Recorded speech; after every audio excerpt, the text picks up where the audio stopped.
Let me welcome you all here for this session, for this discussion called From Admitted to Enrolled, Proven Strategies to Boost International Student Yield Rates. If you're visiting us for the first time, Gateway Spotlight is an occasional interview show, and so where we like to, in Gateway, we like to shine our spotlight, as it were, to people or issues or events or whatever it might be of relevance to our collective profession. And today we're going to be shining our spotlight on a particular topic. And this topic is very timely, I think, and that is about international student recruitment yield rates. At this time of the year, many of you who are involved in international enrollment management of some type, you're really focusing on yielding all of those applicants who've said that you've admitted and now trying to bring them ultimately to your institution. Maybe these applicants have applied elsewhere and you're trying to yield them here. And this is really important, generally now going through all the way through our summer, and hopefully that they will come and arrive on our campuses here in the United States and elsewhere in August. Now, specifically in this episode, we're going to talk about technology, and we're also going to focus on pre-arrival engagement and how we can leverage pre-arrival engagement to significantly impact these enrollment outcomes. Now, specifically, we're going to focus our time today on discussing cultivating or fostering a sense of belonging for international students before they arrive so that they can foster deeper connections and a commitment to your institutions. We're also going to talk, I hope, about some proven practices and some measurable successes from some institutions that have tried different strategies to boost their yield rates. Joining me today, I'm very pleased and very excited to be welcoming my friend, Christian Allier. He is the CEO and the co-founder of Campus Community. Now, you're probably wondering what Campus Community is. Well, I'm not going to tell you. Instead, I'm going to ask Christian to tell you all about Campus Community a bit later in the program today. Christian, thanks so much for being here. Tony, thanks so much for having me and welcome everybody. I look forward to the conversation. And just down the hall from him this morning is Molly Heidemann, and she is the Director of International Student and Scholar Services at the beautiful campus of Miami University. And I only just learned this, folks, that apparently today Christian is visiting, I think just by accident today, he's actually visiting Molly there at Miami University. Molly, thank you so much for being here. Yeah, I'm glad to be here. Well, and everybody, again, thank you so much for being here. I see some wonderful people, and I see Olivia coming from Louisville, Kentucky, my hometown, and many others. Thanks so much for being here. Let's go ahead and get started. We're going to have a very quick discussion today.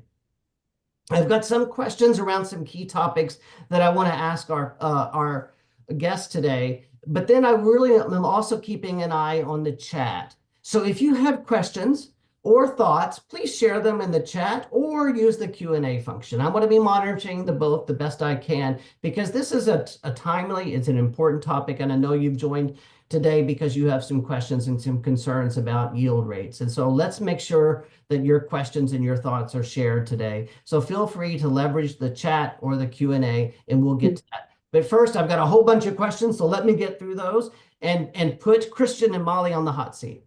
Okay. Let's first talk about yield rates generally. We know this is a really important time for all of us, especially at this time of year when we're so excitingly welcoming or admitting students to our institutions. We really do want to see them come. In many ways, it's almost personal for us, isn't it? So let me just ask you both. Feel free to chime in as you wish. Let's articulate, let's just count off some of those major challenges that we see that prevent students from actually yielding or arriving on our campus. What are some of those yield challenges? Go ahead, Molly. Well, certainly on the ISSS side where I spend my time, the things that pop into my mind immediately have a lot to do with visas. So visa wait times can still be very challenging in a number of countries. Post-COVID, I think a lot of consulates and embassies just have, I guess, never quite caught up and are, just still have significant wait times that make it very challenging for students unless they can get an expedited appointment. And then, of course, also denial rates. So some of the countries where we are seeing a lot of applicants, Particularly, for example, like Nigeria, Ghana tend to have some of the highest denial rates, unfortunately. And so between being able to get an appointment and then actually successfully obtain the visa, that is, far and away one of the biggest issues we see. What else? What else comes to mind, Molly? I'd say beyond that, I mean, we're also seeing we have such a more diverse population now where we're seeing applications from that we're seeing more financial challenges as well. So even if students have, I guess, technically demonstrated that they have the financial resources, sometimes they are still kind of hoping for additional scholarships or funding. And if they are not able to obtain those, are ultimately, I guess, looking either for somewhere more affordable to go or perhaps putting off coming to the US at all. Mm-hmm. And then you get into kind of the softer stuff, like just not having a great sense of what the campus is like. I mean, the students don't typically have the opportunity to come here for a campus tour of any sort, like a typical domestic student would. So not having a great sense of the campus, of this town or city in which it is situated, what kind of maybe transportation options there are, what kind of resources are in place, just all that sort of thing can be tough for someone on the other side of the world. Yeah, and Tony, I think also there's so many options, right? And Molly highlighted that as well, like not just in the States, but also internationally, right? Many other, destinations, markets, countries to explore. So a lot of options, a lot of competition. So I think that definitely has a big impact on yield at the end of the day is, these So students. meaning what I think you're saying, Christian, is they're applying to multiple Of institutions. course, yeah. And they've been accepted to multiple institutions. One thing I have observed, and perhaps you can tell me if this is what you're observing as well, that students compare scholarship amounts rather than cost of attendance. And I feel like they get stumbled into that. So they think that $40,000 at a very expensive school is somehow more than $35,000 at a very or lesser expensive school. What are your thoughts on that? Because I'm not sure if they're doing the math. I haven't talked to students directly about whether they are trying to balance that out, but I do think there's something prestigious, of course, about getting a large scholarship, both just in terms of kind of that honor to your family, but also the idea that if you can show the visa officer that you've received a large scholarship, the sense that you'll have a more successful visa interview or chance of obtaining the visa. So I'm not sure if they're doing that math, but I do think students are hoping for and looking for large scholarships. Okay.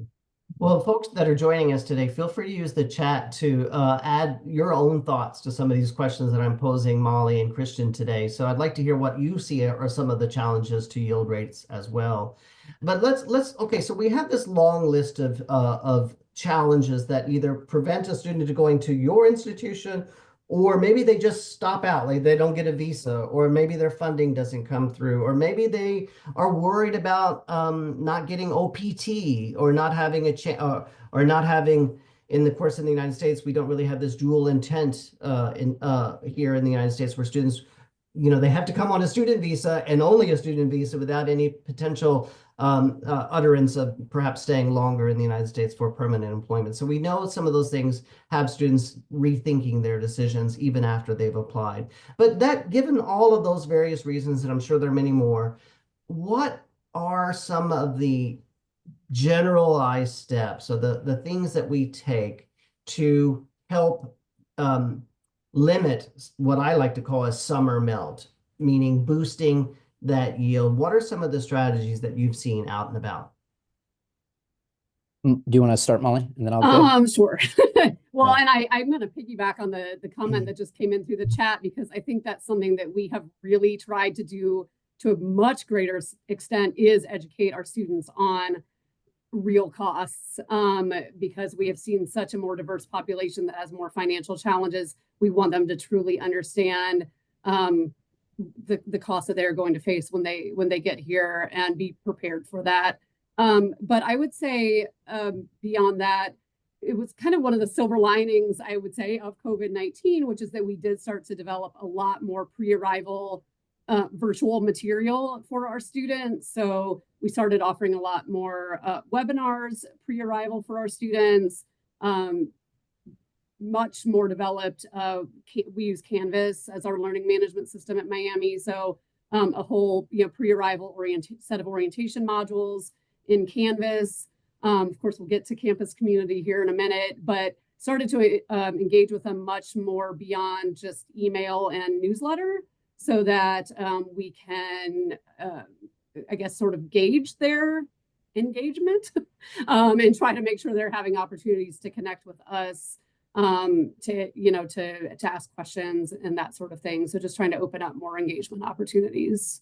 So Molly, let me ask you, you said since the pandemic, are you saying this is a different strategy now? For us, I think somewhat. We had developed some modules prior to COVID that we had started using, but when we were forced to do it all virtually, we had no choice but to much further develop the information that we were giving out to students through those other methods. And so once we kind of got through 2020 and 2021, it was like, well, we already have this built. Why not have our students be more prepared by doing some of this stuff pre-arrival, and then we can use our time more wisely and in more specific ways when they arrive here on campus. So can you give an example or two about what do those sessions look like?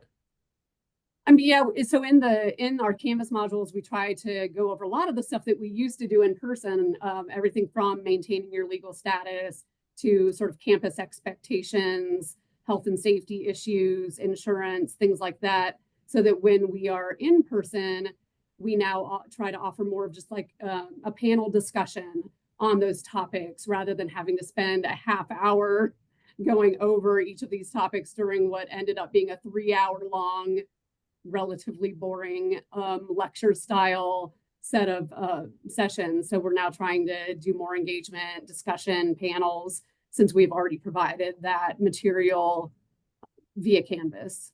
I think that's very interesting to hear how the pandemic actually changed the course of recruitment and retention in many ways. Of course, it's also changed other aspects of international higher education. But one thing that was leading, in my opinion, well before the pandemic was on-time delivery of content. Right. So tell students what they need to know when they need to know it, and then they're better prepared or better positioned to be responsive. Nobody wants to sit through and I have sat through those 3-hour lectures, and they almost seem like scolding, really, like don't do this and don't do that, or you're going to fall out of status and you're going to be forever banned from the United States and all of that kind of stuff. So it's important to hear that you're doing that. I'm happy to hear that. What other factors do you think either of you could help limit summer melt? Early connection with students that are living the experience. That may be current students, that may be alumni, it could be staff. I think mobile first is definitely the way to do it. We know that students in general are not responsive, as responsive as we would like them to be with emails. So therefore, a mobile first approach, meeting them where they are, instant interaction like that way. Fun engagement activities to connect with future classmates, pre-arrival, discussion channels, frequently asked questions, building that community, micro communities, whatever it may be, based on similarities.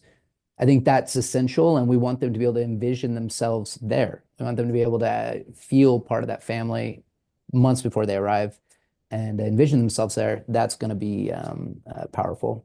Engaging parents as well. Christian, I'm a lot older than you. What does mobile first mean? Mobile first. So basically, pop up on your phone, mobile app, mobile device, your smartphone, Tony. Ooh. Well, I know what a phone is, but a mobile first, you mean really engaging them on their handheld devices, connecting them that way to the campus before they come. Absolutely. I've wonderful platforms, some wonderful engagements with that are being used to connect students. But I like how you phrase that, seeing themselves on campus before they arrive. Back in the days in education abroad, we used to do that by trying to connect incoming U.S. students to local students prior to their arrival.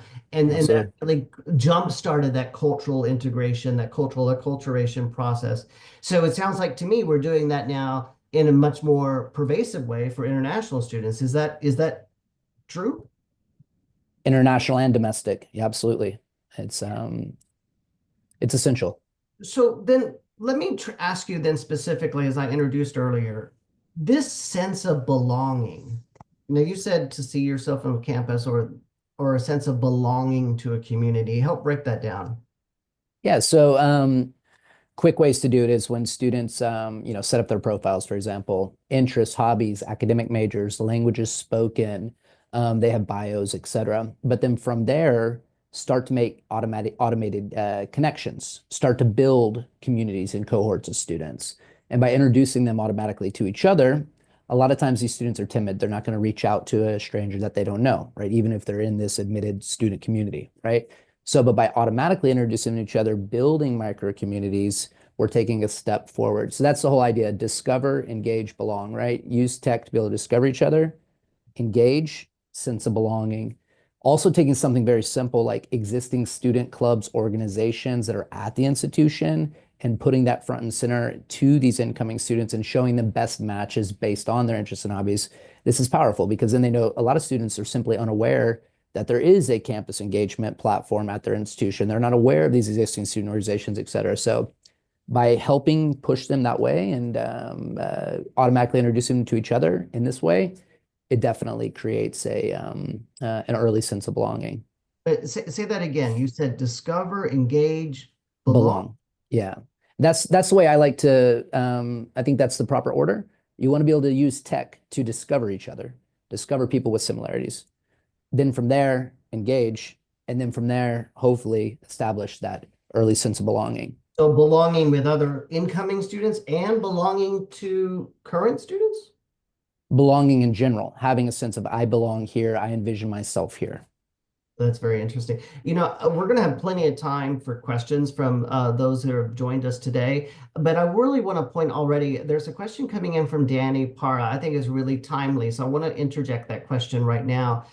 Danny asked, in your experience, when is the best time to offer pre-orientation, I assume pre-arrival orientation sessions for a class that is set to begin in the fall? How far in advance would you recommend to begin the mobile communication, or mobile first, my new word for the day, to reduce the summer melt? Molly, I think the first part of the question's for you. Yeah, in terms of various topics and sessions, we've given this a lot of thought because to try to figure out what that sweet spot is, what's not too early, what's not too late. We kind of want to make sure that the majority of our students who are going to be admitted have been admitted and confirmed already, so that it's so that there's kind of a nice group to start engaging with at the same time. And when we think about the webinars we're offering, we're trying to think about what is a student most likely thinking about right now. Are they still in that applying for the visa stage? Are they now starting to make their arrival plans and thinking about what to pack and what to bring? So trying to offer those in a kind of an order and time that makes sense during the summer.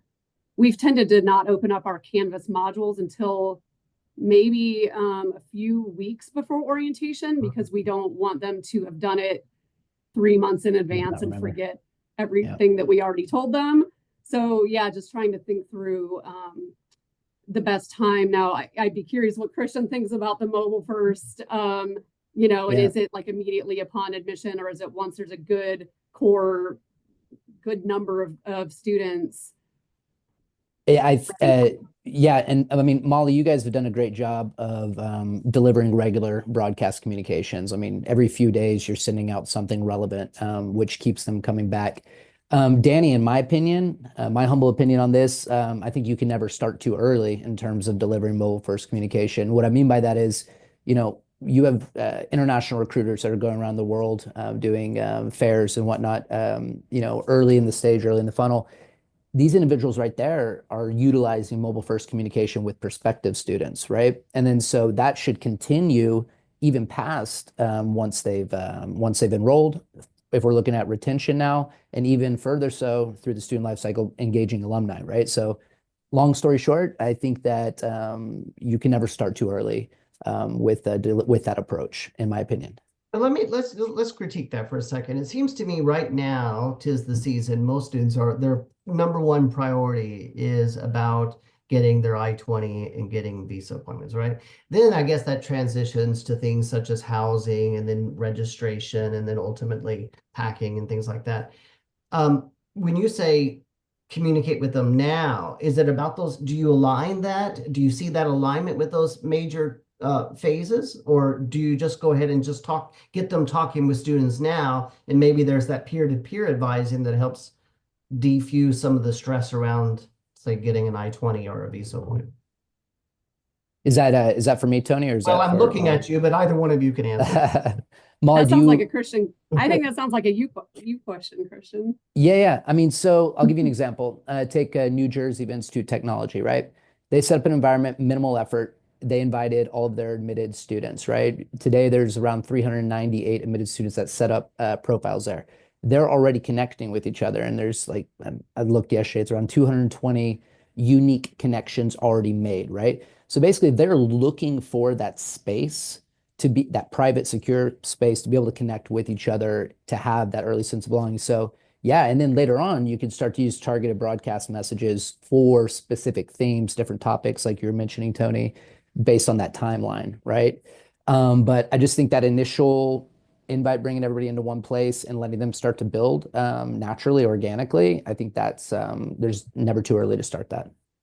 Okay, so you're already using unfamiliar terminology still yet about setting up environments and things. So I think I want to hear about campus community, but before I jump in there, let me ask one bigger question though. Of course.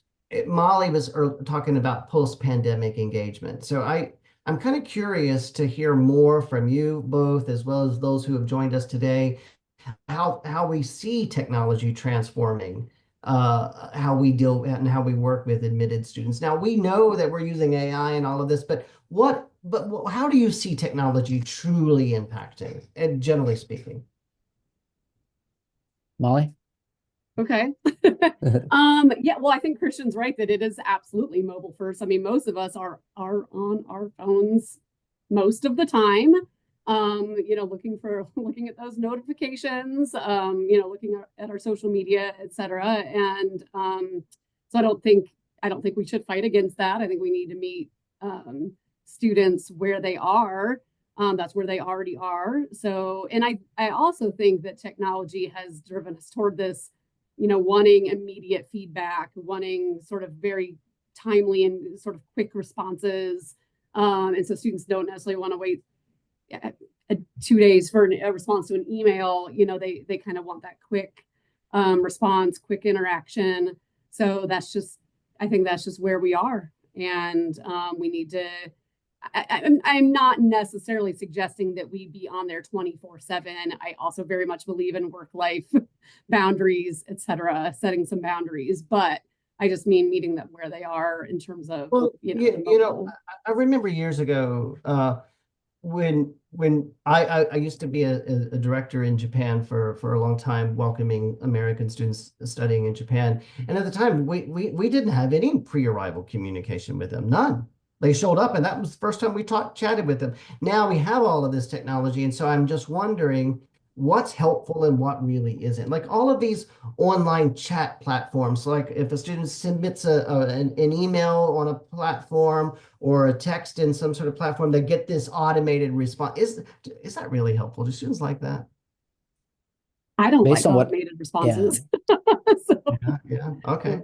Yeah, I mean, based on what I've read and heard as well, Tony, is that yeah, no, they want authenticity. They're not looking for a chatbot response, right? So this is AI generated content after that, based on your question that you input. So yeah, I think they are looking at authenticity. I think a lot of schools as well regarding technology are looking to consolidate, right? Because they're like, okay, we use this for this, we use this for this, we use this for this, and at the end of the year, they have hundreds of technology subscriptions. I think they're looking for easy ways to consolidate that, lower cost, but also centralize, you know? Okay. So you're saying that all these approaches help to foster this sense of belonging. Now, a moment ago, Christian, you mentioned in what was that terminology? Environments. Yeah, You said NYIT set up an environment. What? Okay, I assume you're talking about campus community. So, okay, in 90 seconds, tell me what is campus community? community engagement platform. Community engagement. Have 45 seconds more. So it's a community engagement platform branded to the institution. It's all within your marketing guidelines branded. It's a mobile app as well. It's accessible everywhere in the world. We have prospective admitted students in China who engage in there. But you can do a lot more in addition to only community engagement. You have workflows, automated workflows. You have dynamic form builders. It's imagine enhanced private Facebook for your institution for the sake of a short description. Did you say both prospective and admitted? Absolutely, yeah. So I mean, you can have prospective communities, you can have admitted communities, you can have as many communities as you like, each with their own focus. That's interesting. So can I ask Molly, I guess because he's on your campus today, you're partnering with Campus Community, is that the case? Yes, that is correct. So why have you chosen to partner with this fella? Well, to be honest, initially it was a couple of things. One, I love Christian's energy and enthusiasm and passion for this topic. And what was that? We all do. It's mutual, friends. And then when he first showed it to me at a regional NAFSA conference, I really loved the idea of students being able to find each other and connect with each other pre-arrival based on common interests and also common majors, common languages, as he mentioned. So I really love the idea of being able to find those first friends, if you will, prior to arrival. I know one issue we have, particularly I would say with our graduate students who live off campus, is finding roommates. Not only finding somewhere to live, but finding roommates to ideally drive down the cost of living here. And so that was really one of the first things that piqued my interest, was the idea of students being able to connect for that purpose prior to arrival. But of course, just that sense of belonging, as we keep talking about, to feel connected to Miami, over the summer prior to arrival to ideally improve our yield. Well, has it? So yeah, we did see, so we just started using Campus Community within the past year. So we just had one fall intake using the platform. And what was really amazing was that, so our kind of standard yield rates were fairly low, which I think they are a lot of institutions right now. I mean, we're talking in the 20s or 20 to or 30%. But for students who had joined Campus Community and engaged with Campus Community prior to arrival, we saw, I believe it was around 65% for the undergrads and 88% for the grad students who had. Say that one more time. You went from 20% to what for undergrad? Right. So of the undergrads at large who had confirmed, only about 22% yielded, but those who had joined the platform, it was 65%. And what about graduates? It was, I believe, 33% overall yield and 88% of those who had joined the platform. So did I get those numbers right, Christian? I think you have. You remembered it perfectly. Yeah. So let me make sure I've got this right. So Yeah. this was during the same admission cycle. Correct. You had 22% and 33% thereabouts for undergraduate and grad. That was the yield rate for those that were just in your standard pipeline.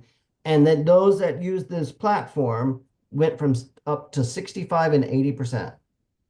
Correct.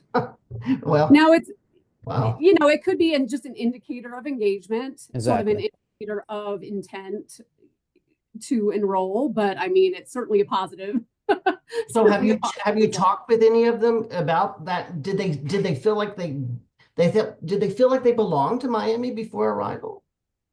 I mean, I think so. Yes. I mean, we did do a brief survey. For that survey, I actually don't have the comments pulled up right now. But we did ask for some additional feedback recently and got a couple of really positive testimonials from our students about how much they enjoyed using the platform to connect with others. Well, I want to see it. Christian, can you do you have it, Christian? Or the testimonials? Yeah. Or actually, I want to see this environment you talk about. Oh, okay, that's better. Show us. Of course. Yeah. Can you see my screen? Oh, that's Miami. So it's custom then, I see. Okay. Yeah, and now this is the browser version, right? So use browser or app, but just to give you an idea, so like what Molly's team's really great at, and I'll keep this short, is with their broadcast communications. So they're scheduling out, regularly communication. And you see this is going to the undergraduate population, the graduate population, all students, or admitted, whatever stage. Every school has their own unique role badges based on their setup, right? But what's really unique about this is Tony, tell me, what is something you like to do for fun, my friend? Drink bourbon. So Something else. you can suggest interest on here, and then we approve if they're appropriate or not. The admin can also take that. So normally admins don't like drinking in here. Give me something else, Tony. Watching movies. All right, cool. These are all user generated. Okay, so I'm gonna put in movies. Let's put in movies. Movies must be in here. All right. Well, all right. Let's put in movies. So movie and movie memorabilia. No, that's not what we're looking for. So in this case, Tony, if you don't see what you're looking Just put for, Netflix there. Netflix, you got it. Here we go, buddy. All right, boom. So you see two people that like Netflix, right? So what we do is we automatically start connecting these individuals, and this builds out your micro communities. So hundreds of micro communities been created based on interests, hobbies, country groups, languages spoken. Many of these actually become student clubs and So organizations. if I like biology, I can go into that room and chat with the other incoming students who like Yep. biology, which So I do that's it. not, but yeah. That's something new coming out is that there's a call to action to where you can start a group forum, right? And then they can be like, hey, let's go get together and I don't know, explore plants or whatever. Well, it's interesting also to see graduate and undergraduate. Hey, Christian, thanks for sharing your screen on that. I can tell Yeah. this. I don't want to go down this rabbit hole because it looks like the platform is very robust, but I'm still also sort of shaken by that growth and retention. And I think, Molly, it's going to be really interesting over time to see if those students that boosted their yield rate, was that real? Do they feel a sense of belonging that it also and boost their second year retention? I think that's going to be really cool to see. And I suspect, knowing you a bit already, that you are already tracking this kind of data. So I think it's going to be really important to do that. Now, Christian, did I hear Campus Community has an article coming out about some of this yield and this sense of belonging? That's correct. Yeah, we were fortunate to be able to work with Marty Bennett and Valeriana Daly to All put right. that together. So yeah, I'm excited for that to come out. That's focused pretty much on the entire student life cycle. So from perspective all the way to alumni engagement and how all of those can exist in one ecosystem. Well, when will that come out? I believe it should be by the end of my birthday's tomorrow, the 28th. So that would be a great present. But maybe next week. I don't know. Everybody wish Christian a happy 22nd birthday. Yeah. Okay, turn it over to questions in a moment. I want to ask you one serious question before we go to visitors and their questions here.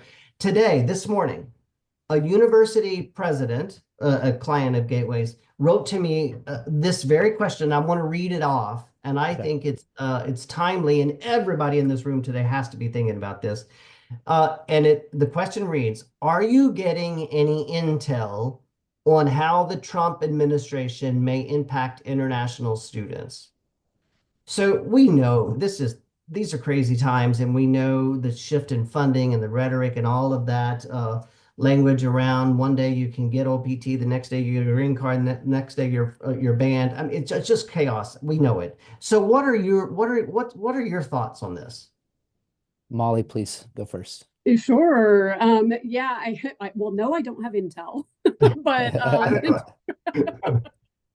um, we're not hearing a ton from our students yet. I think some of our students are concerned about traveling. So if they need to travel abroad over break, et cetera, that fear that what if travel is of some sort is banned while I'm outside the US.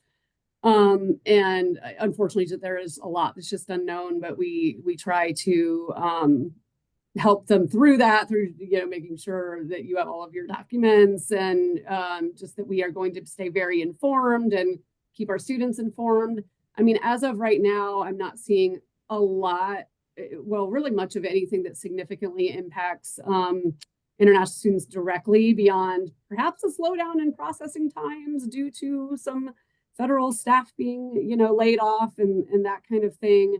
Um, I think trying to remember that we've sort of been through something like this once or maybe twice if you count COVID, and that we made it through, and we stay informed and we keep our students informed and keep supporting them the best we can.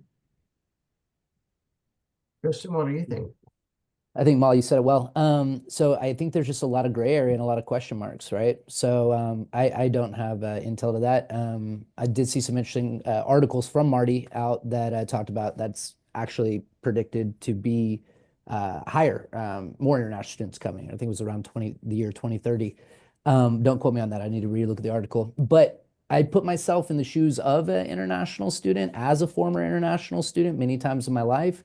Um, I might be a little bit hesitant to want to go to a country with uncertainty, right? That's if I'm speaking personally, putting myself in their shoes. So I guess we're just going to have to do what we always do in this field: stay positive, optimistic, keep jumping through hoops, and keep going forward. You know? Well, folks, I'm looking up here. I just sorry to be so self promotion here, but I just published a paper yesterday in University World News about some related, and I'll find it here in a moment, but about some of the anticipation with the Trump administration and some of the strategies that we can use. It's not a very great article, but you're welcome to read it. But I do think this is going to be a real concern, and it would be almost naive of us to assume that it's not going to be. We're already seeing funding being questioned. Some of our sponsored students, some of our nominated students, and others, we're going to see, I imagine, some shifts in visa wait times and visa denials. And I think we're going to see some shifts in just general student trends. Where are they going to put up with this and not and come here? Already, I've been contacted by students asking me about the perception of DEI and will they be welcomed. Remember those that this is history repeating. So I do think that we're going to anticipate other things.